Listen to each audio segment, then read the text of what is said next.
Rapid action battalion 4-এ আজকে আমাদের এই ব্যাটালিয়নে আগত সম্মানিত সাংবাদিক ভাই ও বোনেরা, আপনারা আপনাদের শত ব্যস্ততার মাঝেও আমাদের মাঝে সময় দিয়েছেন, আমাদের এই নিউজ কাভারেজের জন্য এসেছেন।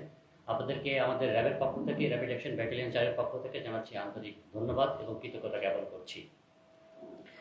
আপনারা জানেন, বাংলাদেশ আমার অহংকার, এই মূল মন্ত্র লিখিত র্যাপিড অ্যাকশন ব্যাটালিয়ন বাংলাদেশ। তারই ধারাবাহিকতায় আমরা সন্ত্রাস, মাদক, জঙ্গি ইত্যাদি বিভিন্ন উদ্ধারজনিত আইনশৃঙ্খলামূলক কার্যক্রম করে থাকি এবং এই ধারাবাহিকতায় গত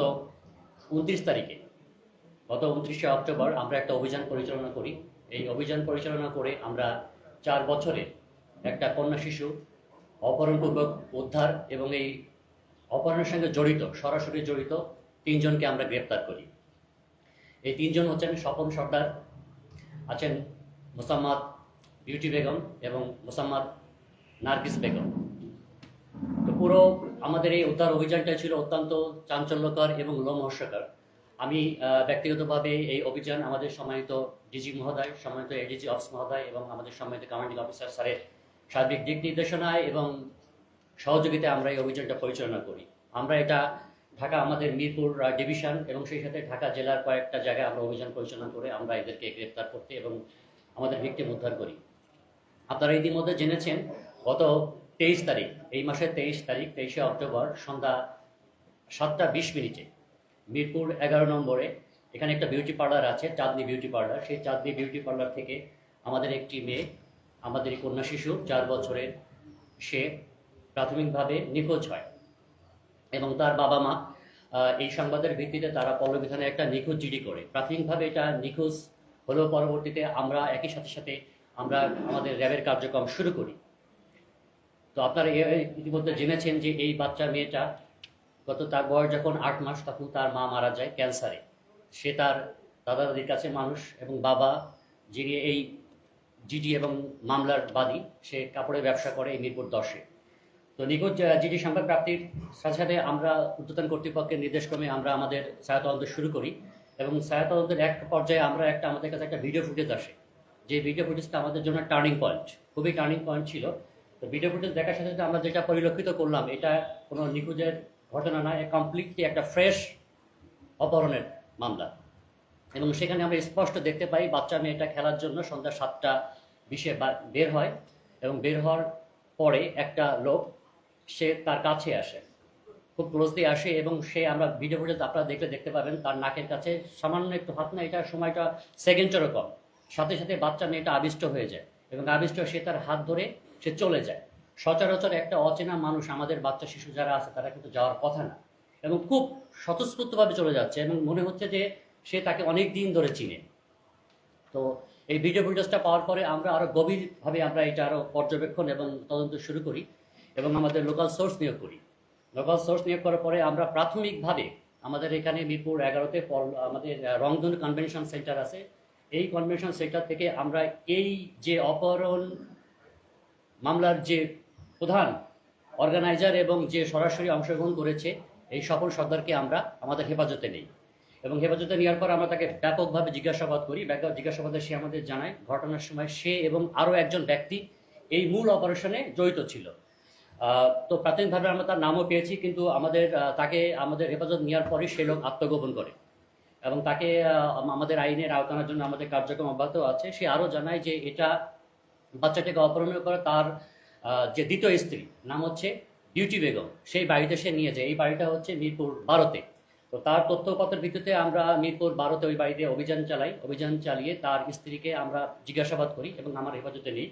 তার স্ত্রী সুস্পষ্টভাবে জানায় যে বৃহস্পতিবারে তাকে অপহরণপূর্বক তাকে ওই বাড়িতে নিয়ে যাওয়া হয় এবং ওই বাড়িতে বসেই একটা প্ল্যান ছক আঁকা হয় যে এই বাচ্চাটাকে একটা টাকার বিনিময়ে একজন নির্দিষ্ট ব্যক্তির কাছে এবং একটা দম্পতির কাছে এটা হস্তান্তর করা হবে এবং এই টাকার পরিমাণ ছিল 2,50,000। এরা মূলত আমাদের কাছে তদন্ত যেটা প্রাথমিক মনে হচ্ছে, এরা এই বাচ্চা মেয়েদেরকে বা বাচ্চা শিশুদের নিয়ে এরা একটা যে নিঃসন্তান যে দম্পতি আছে, এটা খুবই সিক্রেটলি এটা লেনদেন হয় এবং এটা খুবই সিক্রেটলি। তো এটা জানার পরে আমরা সাথে সাথে আমাদের এই যে মূল আসামি, মূল অভিযুক্ত এবং সাথে সাথে তার দ্বিতীয় স্ত্রী, তাকে নিয়ে আমরা আমাদের দ্বিতীয় স্থান এখানে হচ্ছে আমাদের কেরানীগঞ্জ, ঢাকা জেলার কেরানীগঞ্জ মডেল থানার, সেখানে একটা জায়গা আছে বাঁকা চড়াই সেই বাড়িতে আমরা অভিযান চালাই এবং আল্লাহর হাজার শুকরিয়া যে এই বাচ্চা মেয়েটাকে আমরা ওই বাড়িতে ঘুমন্ত অবস্থায় আমরা পাই এবং সেই সাথে তার যে প্রথম স্ত্রী, এখানে ছিল তার দ্বিতীয় স্ত্রী, ওখানে তার প্রথম স্ত্রী যার নাম হচ্ছে নার্গিস বেগম, তাকেও আমরা আমাদের আইনে আওতায় নিয়ে আসি।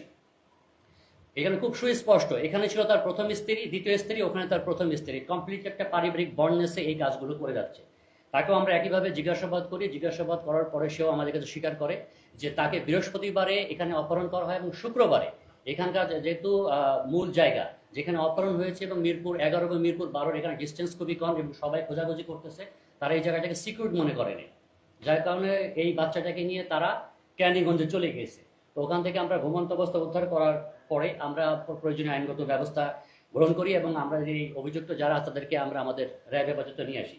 তবে আমাদের কাছে একটা সুস্পষ্ট যেটা আসছে সেটা আমার সবাই জানা উচিত, সেটা হচ্ছে বাচ্চাটাকে আমরা উদ্ধার যখন করি সে ঘুমন্ত অবস্থায় ছিল এবং ঘুমন্ত অবস্থায় ডাকার পরে তাকে ডাকার সাথে সাথে তাকে আমি নাম জিজ্ঞেস করলাম যে তোমার নাম কি, সে নাম বললো এবং জিজ্ঞেস করার সাথে সাথে সে সবাইকে আপন মনে করতেছে, যে তাকে ডাকতেছে তার কোলে এসে চলে যাচ্ছে। সবচেয়ে অ্যালার্মিং বিষয় হচ্ছে এটা, সবাইকে এসে এবং একদম বাচ্চাটা কাদামাটির যেমন একটা মনে থাকে তার মনে হচ্ছে তার মনটা সেরকম, আমাদের র্যাব সদস্য যে তাকে ডাকতেছে তার কোলে চলে যাচ্ছে, সে স্বাভাবিক ছিল না।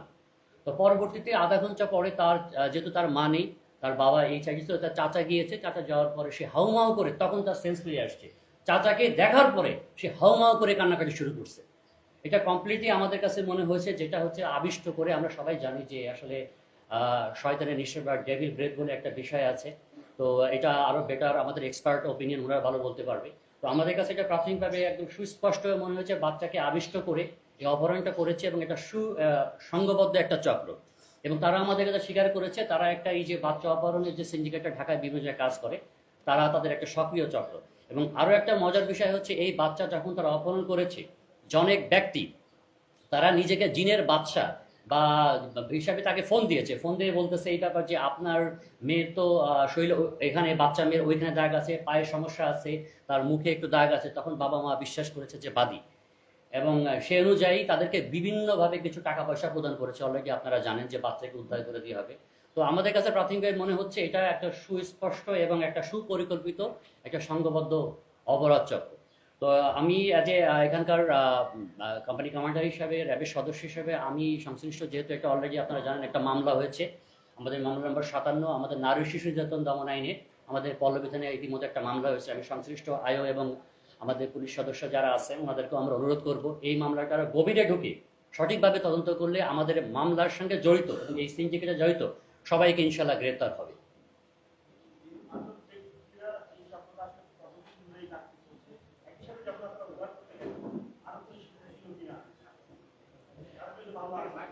আচ্ছা, প্রাথমিকভাবে আমাদের যেটা আমরা পিসি বা যাচাই বাছাই করেছি, তাদের বিরুদ্ধে আমরা কোনো মামলা খুঁজে পাই নাই। সাধারণত এই ধরনের প্রফেশনে আমরা আগেও দেখেছি মেথড অফ অপারেশন যেটাকে বলে মোডাস অপারেন্ডি, এই ধরনের কাজে একজন উপরে যে কোনো একজন বসে থাকে এবং যাদের একদম ফ্রেশ ক্যান্ডিডেট, যাদের বিরুদ্ধে কোনো মামলা নাই, কোনো অপরাধ হিস্ট্রি নেই, তাদেরকেই সাধারণত এই ধরনের কাজে অংশগ্রহণ করে থাকে। তো